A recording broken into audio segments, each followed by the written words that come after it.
Okay. We mean you. I don't think me and you have had these discussions yet on air. At least I think we've had them off air. What's your take on the whole steroid era thing? Nah, Do you believe Barry Bonds should be in the Hall of Fame? I do not. Oh, I didn't know that was your take. You No. don't believe Bonds and Listen, A-Rod? I'm against the whole picking and choosing. Okay. I'm against that. They be picking and choosing. Like it's like, oh, we like him, so he's cool. Yeah, because So David we'll Ortiz let him go is in. through. Yeah, David Ortiz got popped. Yeah. Now, my thing is, it's not just the steroids though. Okay, what is it?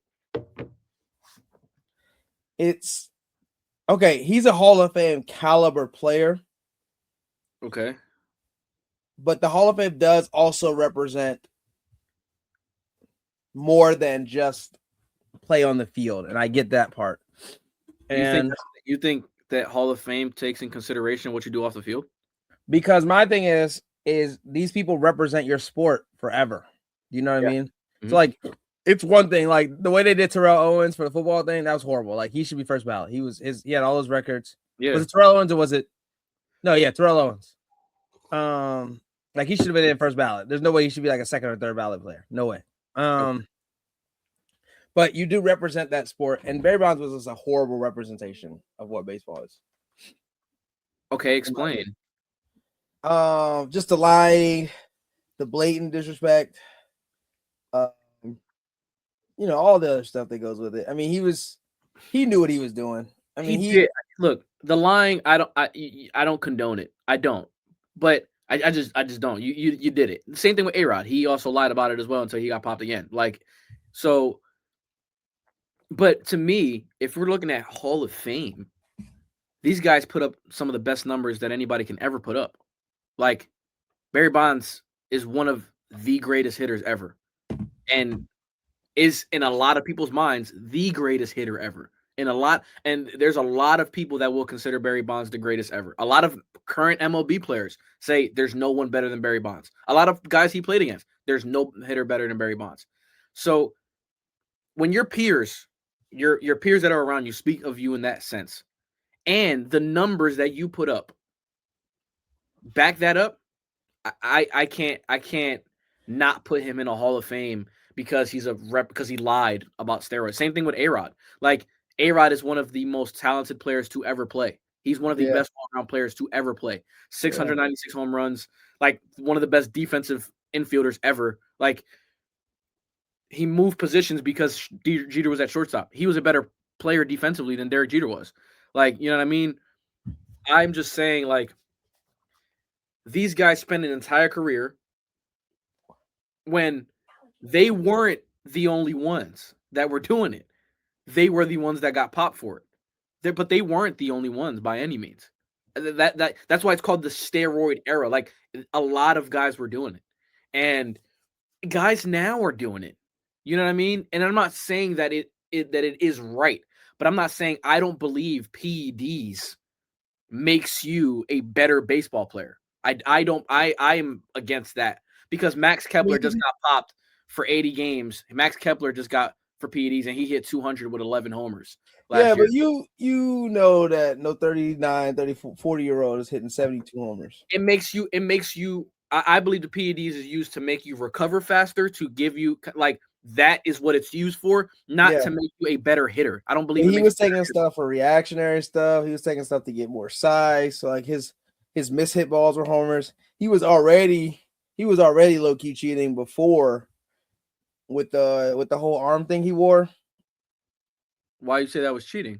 So the way that thing worked, and it was grandfathered in, so he shouldn't even have had it because they outlawed arm guard. Yes, and I'll tell you why. When he put it on, it clicked into place, so it kept his arm. It kept him connected. Yes, it kept him connected unnaturally. That's why Barry Bonds has no home run derby championships.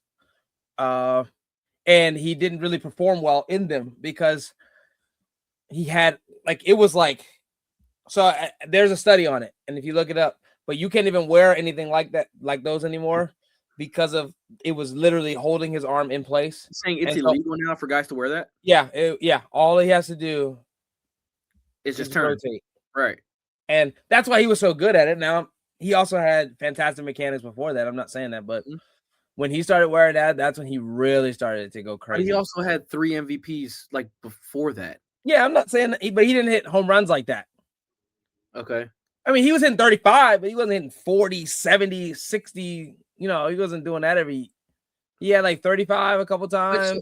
I'm saying, like, for 3 MVPs before the steroids, it's like he's a beast. He was so a beast. That's Hall of Fame caliber already. Yeah, that's what I'm saying.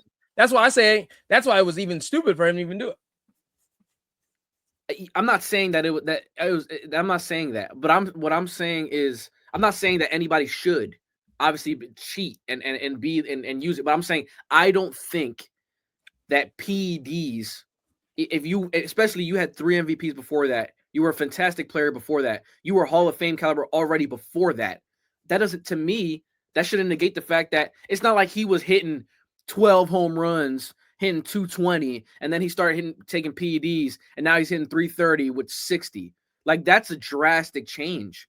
Like, he was fantastic before that. And 35, 40 home runs in seasons, that's Hall of Fame caliber already. Okay, so it's like that's how I see it. MVP in 1990.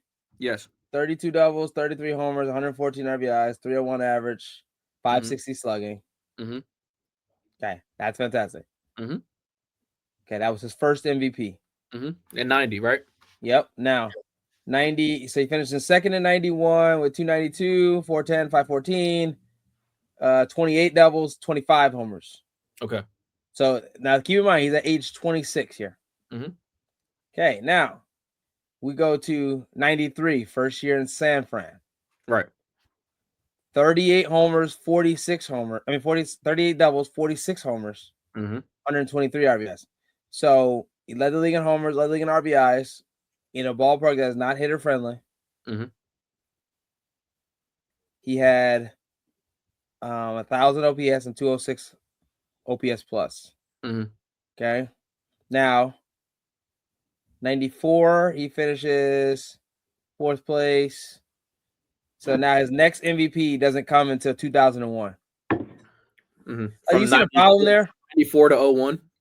So he didn't win. So from 93 till now at age 36, 12 WAR player, 32 homers, 32 doubles, 73 homers, 31 doubles, 46, 22 doubles, 45, 27, 45. So he went from, in his prime years, he had 1 year with 46, so he had that 5 years straight at 36, 37, 38, and 39. That's the effect that it had. Now, I'm saying he'd have been a Hall of Famer before that. Right? I'm not just disagreeing that. I'm saying that it took his numbers to a whole nother level, and I think that's why it's such a problem for him. Is because like you're playing at an insane rate at 36, 37, 38, 39. You're making us go through all these legal battles, all this stuff. Lying, cheating, putting up like unreal numbers, 259 OPS plus, 268, 231, 263, age 36, 37, 38. 9 OPS plus is absurd. Like, for those that don't know, an 100 OPS plus is average.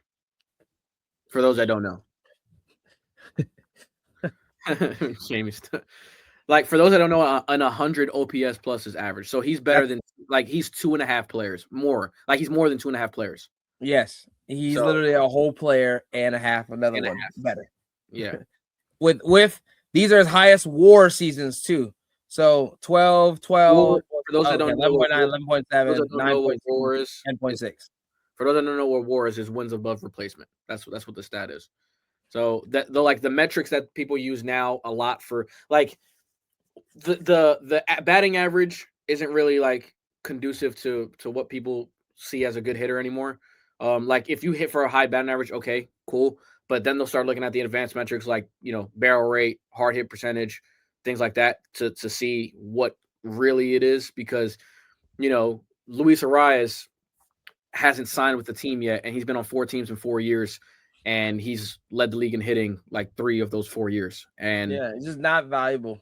it's like batting average is not important anymore. Now, if you're hitting what Judge did, which was 330 with 50, like that's insane. You know what I mean? Like that's crazy. But borrow that. Hitting 330. Good. Aaron Judge, bro. Like, okay, we're going back to the conversation. There's A-Rod, Barry, Manny. Those 3 guys aren't going to get into a Hall of Fame. And people are saying like A-Rod, like he was voted again more, like he had more percentage voting, that he could sneak in over the next couple years. But like with the numbers, you would think first ballot because of the numbers. Yeah. And, but he's just not going. It's not going to, because he also lied about it. Now, again, I believe based on what they did on the field, these guys should be in the Hall of Fame. Like based off the numbers they put up, they should be there. It's hard enough to hit a baseball, and obviously, I don't believe them. They hit baseballs because they took steroids. I don't believe that they hit. Nah, but they definitely hit them further and harder than they should have. Now, A-Rod's a little bit tougher because he has 3,000 hits. He does have 3,000 hits, and that's tough to have a 3,000 person without not getting all of him. With also, like, it wasn't 3,000 with 400 homers; it's almost 700. Yeah, so 696.